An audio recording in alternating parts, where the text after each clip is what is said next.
And I'll just give a quick play to the patterned bass here that I've got. This gives it some kind of groove and feel to it.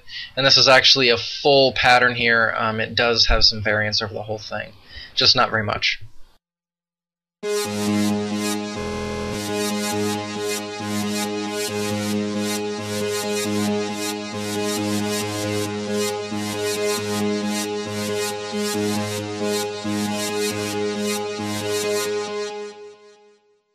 Okay, so that's kind of like your acid stab almost, but it's a little bit more prominent.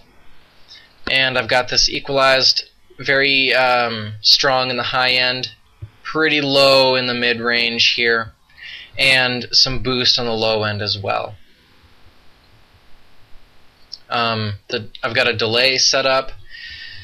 A little bit of high cut on the delay so it doesn't saturate. A little bit of low cut also. Don't want any saturation with that sub bass. A little bit of crossfeed and a decent mix on it with half delay on the left and a 1 delay on the right. So it's just going to kind of bounce a little bit back and forth, and it's tempo synced, of course. Low diffusion time, maximum amount. And as far as the compressor goes, I've got a little bit different threshold on it. It's a little bit higher. And the release is 134, attack 35, so it kicks in quicker, releases sooner, and the threshold is higher, meaning that it'll have a different impact when the kick hits, since it's an RMS and not a peak. So it'll stay on for quite a bit less. So that's lightly compressed. And same knee and ratio, hard, infinite. So it just compresses deeply. And as far as the pattern goes, let me go ahead and pop it open.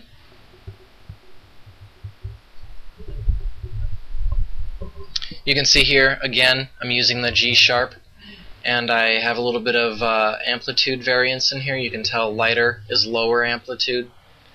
So I had a lighter hit on the high notes, and it's a little bit louder on the low notes, which balances it out nicely, I found, for this particular instrument.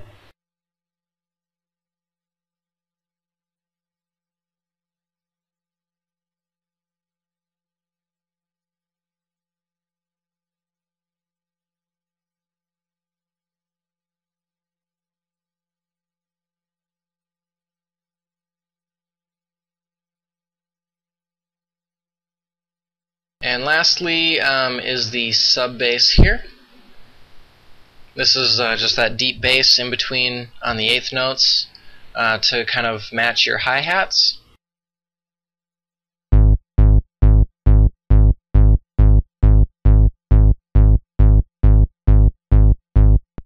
That's basically what it does.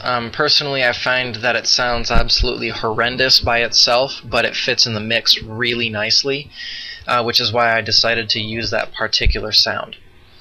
So there's some equalization here, just some boost in the bass range to make sure that it hits harder in the low end, and that's pretty much it. Of course, it's just a G sharp note on the eighth notes on the upbeat. The last thing I'm going to do is kind of run through and show you what I did to actually create these sounds, so you can get an idea of, you know, how do I actually get these bassline sounds, and that's one of the most important parts that you're probably interested in. So the first pattern that I've got is this driver bass here, and basically I'm just using square waves for this. Square waves are nice because they're a little hollower. Unlike a saw wave, which is extraordinarily rich in harmonics, I don't want to oversaturate my mix. So, using square waves for this particular instrument. Just have a little tiny bit of an attack on it. Maximum sustain. I do change the phase around a little bit, ensure that I've got a lower octave on the second oscillator.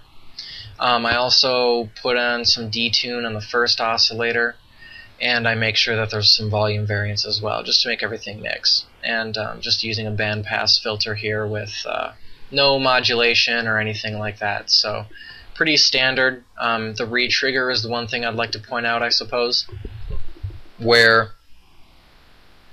If your phase is tuned up a little bit and you have a re-trigger, then every time the key is pressed, it'll re-trigger the wave in a different position, so different phase there, to maintain that sound. Otherwise, you're going to get an inconsistent sound over time, which is great if you want movement, but it's not good if you want a repetitive sound, so I'm using the re-trigger.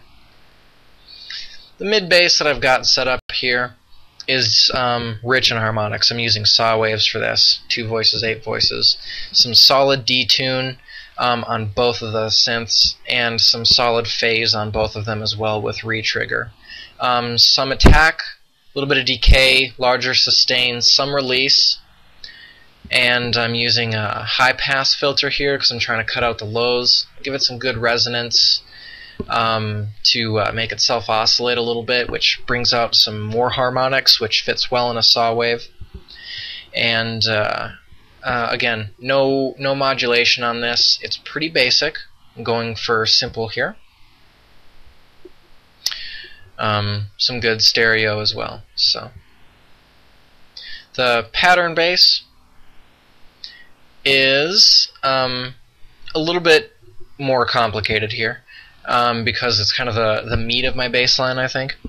So it's pretty limited as far as voices go, not a lot of oscillation going on. But a little bit of phase, again, detune, and some alterations in stereo panning. I do have the re-trigger on to make sure that it maintains consistency over time, otherwise it sort of clicks a little bit as it plays over a long period of time, so the re-trigger worked out nicely. Also have an inversion here. But I'm using some pulse waves of varying widths. This is real short. This is in between a full-on square wave and kind of a pulse. Low-pass filter, no resonance on these, but I am using quite a bit of drive on this to amplify it. The other thing that I'm doing is putting a cutoff filter on it with a higher attack, so the cutoff opens up as the note plays, and that's why I use the velocity as changing as well for lower, higher velocity. But I did map the velocity to the cutoff as well, so that's why when the high note plays with a lower velocity, it's got a lower cutoff, and when the low notes play with a higher velocity, they have a higher cutoff. So it balances out nicely and gives us some good depth, I think. Additionally, I did put on some chorus here, and I also equalized it a little bit just to give some boosts in the treble range and the bass range just a little bit, which is emphasized in the equalizer that I showed you previously. The sub bass is the last thing. It's extraordinarily simple. It's a sine and a square wave, little bit of detune on each, no phasing, no panning. It's a mono channel. Bass should always be mono, but mid bass should always be stereo to create good depth and effect, good imaging. I do have a cutoff map to this with instant attack, high decay, mid sustain, pretty fast release, and that's basically how I created that sound there. The sine wave is specifically to kind of give it that bass, that real deep sub bass, and the square wave is used more to give it harmonic content that fills out a little bit. But I used a square wave over a saw wave because there's less inharmonic content, so it doesn't oversaturate, and so it sounds still fairly tight and clean. Okay, so that's about it, I guess, for this tutorial. Feel free to leave comments or ask questions. I'll see about putting up these presets on the forums. I'm not entirely sure if I want to do that yet, because I think it's better if people try to recreate it themselves, but I might put it up so you can see anyways. So let me know if this was beneficial or anything like that.